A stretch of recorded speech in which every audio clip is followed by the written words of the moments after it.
অবাক কথা, ক্ষমতা দিয়ে মানুষের চালচলন ঠিক করতে হবে, অবাক হিসাব। ফেরাউন ডুবে গেছে, মাঠ তো দখল হয়ে গেছে। মুসা আলাইহিস সালাম করলেই তো হয়। নদীর উপরে গিয়ে বালুর চরে চরে ঘুরে বেড়াচ্ছেন কেন?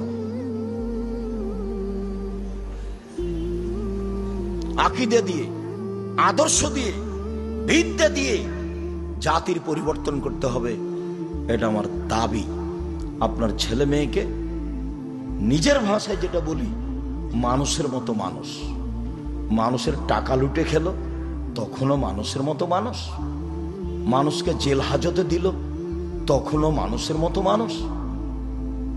ধোঁকা দিয়ে, প্রতারণা দিয়ে ওষুধ লিখলো, তবুও মানুষের মতো মানুষ।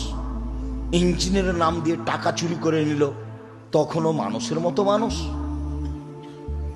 কি করে আপনি বলতে চাচ্ছেন যে আমি চেয়েছি ছেলে মেয়েকে মানুষের মতো মানুষ করতে? ভুল হিসাব। তৃতীয় হলো এইটা। আজকের মতো শেষে চলে আসলাম। আমি চেয়েছি সম্মানিত দিনী ভাই বোন 5 ওয়াক্ত সালাতে অটল থাকবেন, কোরআন তেলাওয়াতে অটল থাকবেন, আদর্শে অটল থাকবেন।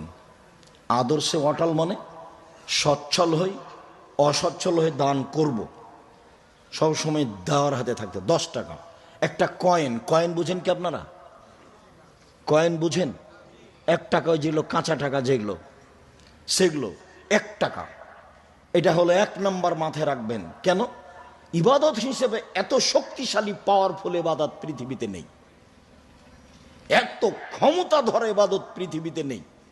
একটা থেকে আর একটা ঘটিয়ে দিতে পারে এমন অবাক ইবাদত